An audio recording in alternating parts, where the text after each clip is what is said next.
नमस्कार, मी रुपाली तळेकर आई अन्नपूर्णा किचनमध्ये आपल्या सगळ्यांचं सहर्ष स्वागत करीत आहे। मी आज आपल्यासाठी ओल्या नारळाची बर्फी ही रेसिपी घेऊन आलेली आहे।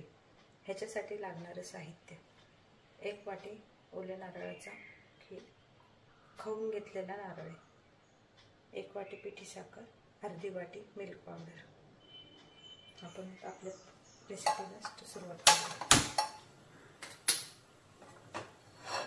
ह्याच्यासाठी आपल्याला तूप लागणार नाही किंवा वेलची पूडही लागणार नाही आणि आपण ह्या पॉलिथिनच्या पिशवीवर टाकून छडी लाटणार आहोत, वड्या पाडणार आहोत। याच्यासाठी आपल्याला ही झटपट तयार होणारी रेसिपी आहे। ह्याच्यासाठी पॅन थोडासा आपला तापला की आपण त्याच्यामध्ये ओल्या नारळाचं तेल टाकणार। आपल्याला तूप सुद्धा लागणार नाही।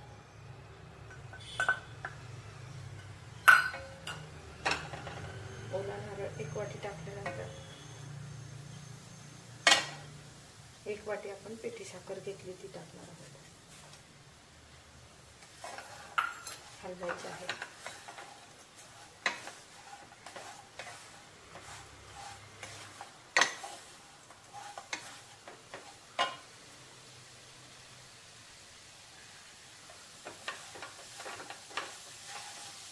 ओला नारळ असल्यामुळे त्याला ऑटोमॅटिक पाणी सुटतं।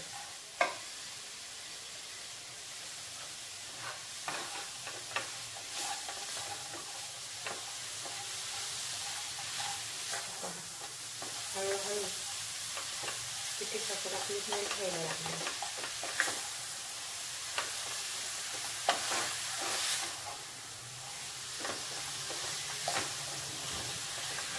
हळूहळू तुम्ही पाहू शकता पूर्ण मेल्ट होत चाललेली आहे।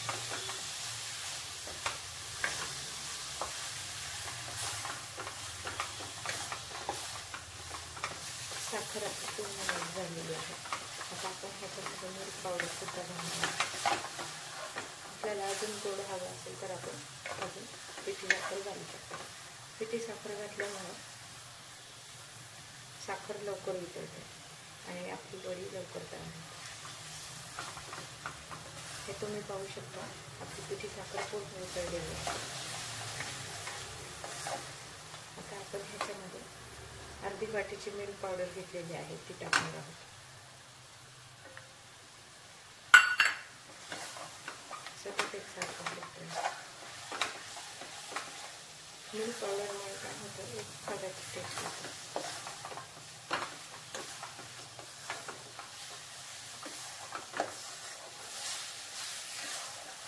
तुम्ही पाहू शकता मिल्क पावडर ही पूर्णपणे लगेच मेल्ट झालेली आहे। आता फक्त सतत एकसारखं हलवत आहे। त्याचा पूर्णपणे एकजीव गोळा झाला की आपण मग ह्या पॉलिथिनच्या पिशवीमध्ये टाकून त्याच्या वड्या पाडणार आहोत।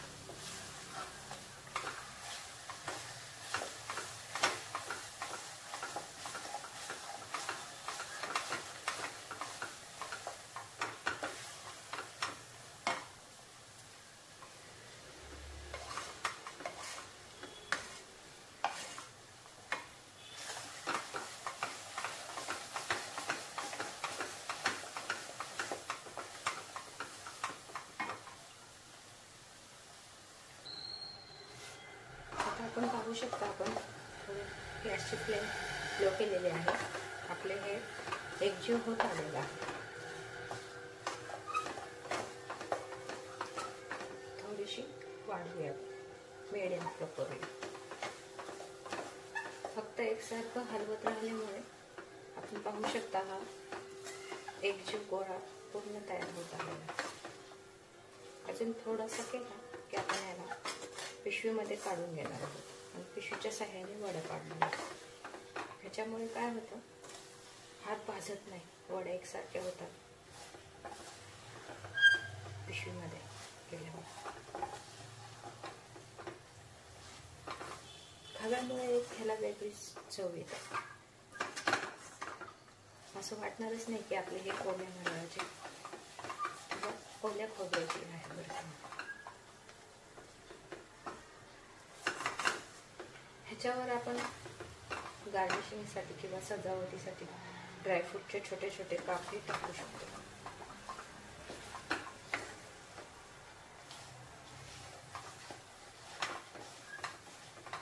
हे आपली बिना खावा आणि बिना मावा अशा पद्धतीची ही ओल्या नारळाची बर्फी आहे.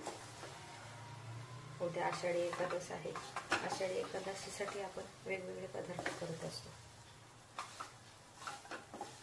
देवालाही गोड काहीतरी गोडाचा नैवेद्य म्हणून आपण हे उद्याच्या नैवेद्याला दाखवू शकतो. हे पाहू शकता तुम्ही. आता आपला हा एकजीव गोळा झालेला आहे. पूर्ण एकाच दिशेने फिरत आहे. वेगळा होत नाही याचा अर्थ हा एकजीव झालेला आहे. पूर्ण तयार एकजीव झालेला आहे. हे प्रमाण परफेक्ट आहे. ह्या पद्धतीने केली तर आपले ओल्या नारळाची बर्फी कधीच चुकणार नाही. हे मेजरमेंट सांगितलेलं प्रमाण आहे. आता आपण हे पूर्ण मिश्रण पॅलेथॉनच्या पिशवीमध्ये काढून घेऊया. मग त्याच्या वड्या पाडूया.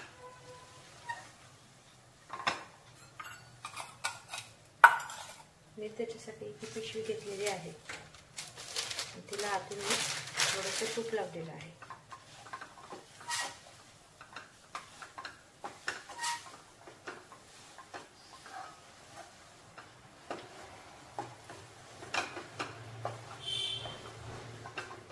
मी आता गॅस बंद करत आहे.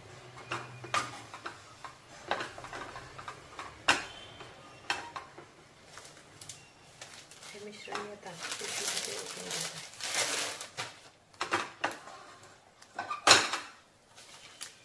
गरम आहे त्यामुळे शिस्तीत घ्यायचं. भाजतो.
तुम्ही पाहू शकता मी पूर्ण मिश्रण ह्याच्यामध्ये टाकलेलं आहे. आता ह्याच्या साह्याने आपण असं करू शकतो. असं बेलण्याच्या साह्याने लाटू पण शकतो. हे लाटत आल्यानंतर आपण ह्या पिशवीची कडा कट करणार. जेणेकरून आपल्याला पिशवी थोडीशी स्पेस मोठा मिळेल.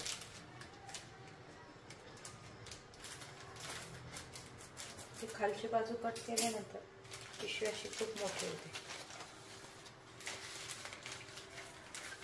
एकसारखी होते. आता आपण हे लाटून घेऊ शकतो.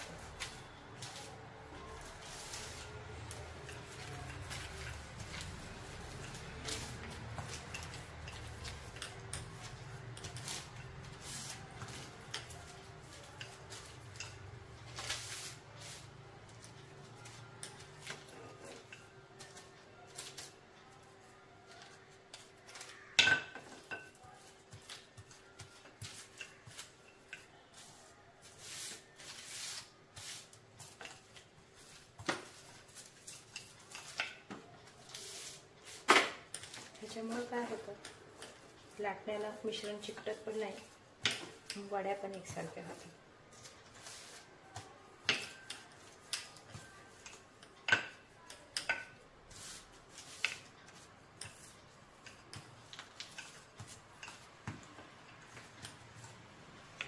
आता आपण काय करणार आहोत, पिशवी पण लाटून झाल्यानंतर पण पिशवीवरून कट करणार आहोत.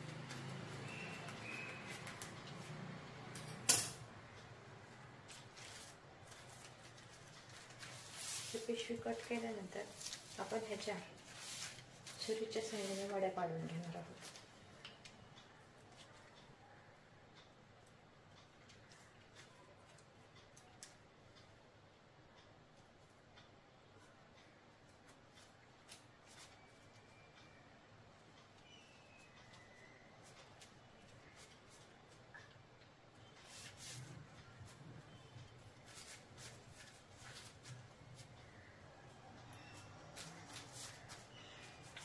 पाडायला लागतात, नाही तर काय होतं, मिश्रण थंड झाल्याने वड्या खूप कडक होतात आणि मग तुटतात.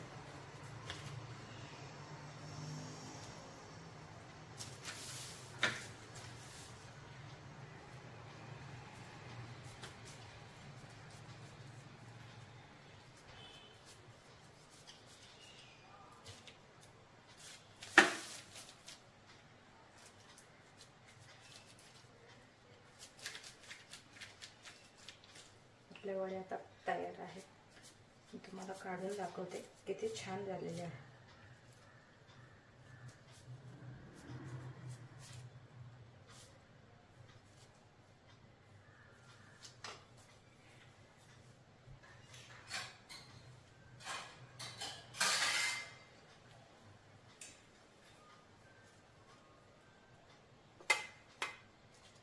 पाहू शकता आपण किती झटपट आणि किती छान तयार झालेले आहेत ओल्या नारळाच्या वड्या किंवा ओल्या नारळाची बर्फी.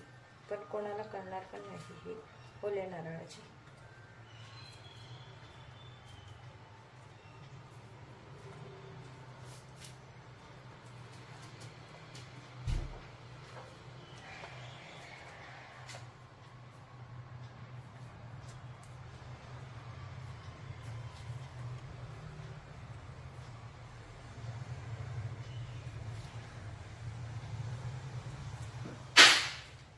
पॉलिथिनच्या पिशवीचा वापर करून आपण ह्या वड्या केल्यामुळे एकसारख्या आणि एकदम सुरेख झालेल्या आहेत.